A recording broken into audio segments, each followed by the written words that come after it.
light of yield, right? He's quick to yield. So a horse that is light, even if he's heavy because he angles, not because his mouth is heavy, right? Yeah. So when he gets heavy, it's because he's tilted everybody down like this. That is not his mouth's fault. That's his hock's fault. His butt is too high, his shoulder is too low, right? So he's a light type of horse in the bridle. So you don't ever ask him to combine, put your head down, and get on the bit.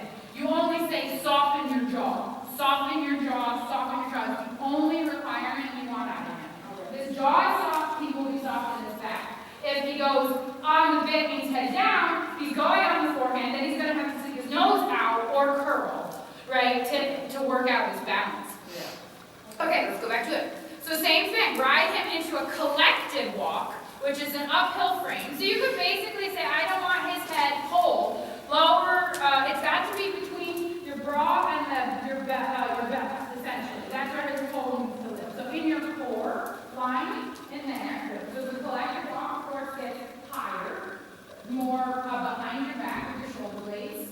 Yeah, keep his pole up. That's it. So all you have to do is work your fingers to keep him from tensing his jaw in the collected frame. Yeah, you do not have to lower his head, because if you lower his head, you pull him onto the forehand. Yeah, and from the collected walk to the collected sitting trot. Pull up. Now down, right? You see? Good. And yeah, Rob, you want to start to see the horse seat elevation. Stop taking it away from him like, oh no, don't do that. Right? Yeah, there's going to be a little base of the neck tension as he develops forearm muscles, right? As he develops the self-carriage muscles, he's going to have to hoist himself up. Okay. Yeah, it's going to be wrong some of the time. So your job is to keep your jaw off. Yeah, and good. Power and collection go together. That's it. So the answer should always to is he powerful enough is would I go over trot poles, right? Would I successfully get my butt over trot poles without dragging over them? Yeah, and they're a little bit high, right? The trot poles are a little bit high off the ground. Yeah. Yep, that's it. Can you see his neck fence? Changing direction. Would you go over trot poles? Would you go over trot poles? Yeah, that's it. Can you see his neck fence? And yeah. So the bend and with your legs. Yeah, that's it. The same thing. If you use your hands too much, his head's going to go down. His head goes down, he goes back to simple thoroughbred striding, right? Yeah. And there goes the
don't forget, he's used to you pulling his head down to canter, right? So now think on the circle, lift with your crotch, lift with your pubic bone, his withers up. Yeah, his reins are at the end of the line. All you have to do is keep that soft. The rest is with your body.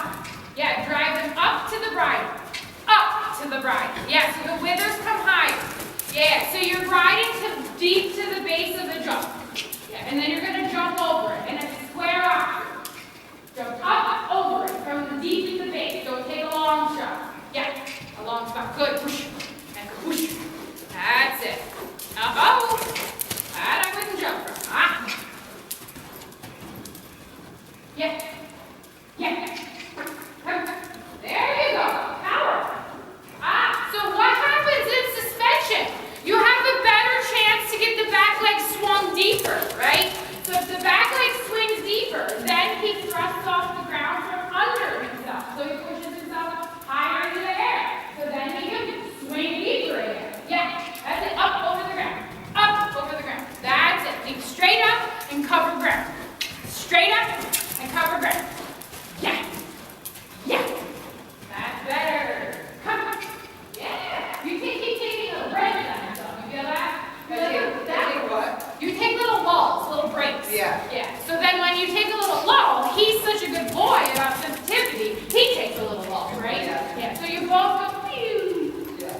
So you don't really gain power with training that way. Good. Yeah, super. And transition to the trot. Same thing, no hands. Balance forward. Think upward thoughts. Just drop your right knee. Yeah. That's it. Hop, fine, hop. Big, reaching steps. That's it. The longer the neck is, the bigger the stride the front leg will be. And I don't mean above the bit like, flat hunter. I mean on the bit, long neck. Yeah, up on the bit, long neck. That's it. Now imagine his toes reaching for her nose. That's it. Now imagine his back feet reaching for your hands. So his back feet reach for your hands, and his toes reach up for his nose. So his knee starts it, and his toe finishes it. And the back hoof lands in your hand. Yeah. Now you're in collection. Good. That is collection. Good boy. What defines collection? Group rotation, right? Good. Okay, down transition. Let him have a break. Well done. Okay. Good boy. So I think that's probably more important at the moment for you defining your collection than it is like the details of the leg build. Yeah. That we can do now. So we have to get to legitimate actual collection which has power. Because you're very close to tinkering around with this idea, head down and slow down, because it's time to collect. You're going to shrink his stride to nothing. And your score that was probably 6 to 6.5 right, is going to drop down because you're going to shrink the stride in your attempts to collect him. It's a misinterpretation. There's a misunderstanding. Very, very common. Yeah. Especially with thoroughbred movers. Because it's very hard to get them powerful without them getting in a hurry. So then you try to take away the hurry and you get them small. Yeah. Right? Yeah. But he's showing really a lot of promise for it. Yeah. It makes sense because you jump big fences, right? Yeah. So Yeah. he's got a caboose. Yeah. Oh boy. It's all just me asking him. Yeah, exactly. And that's also a cultural difference. Like eventing trainers that teach you your dressage do have it wrong. As much as I respect them as competitive riders and skilled riders, all eventing trainers run their horses instead of step their horses. And I say all, I don't know of one that doesn't. I'm sure there's some out there, but that's the pervasive thing that happens is they go quick. Yeah. And so the stride gets smaller, which is fine if you're in the company of other eventers, I guess to a degree, but I think what it seems to be is like the higher up the levels you go, the more warm bloods. Mm-hmm. Maybe you start to see so a few bigger movers start to show up, and so then you have to compete. Yeah. Right? And I think that if you do it right on a thoroughbred against a warm blood doing it wrong, doing it quick and hurried, you have a really good chance. Yeah. So, because like I said, it's a dressage judge. Yeah.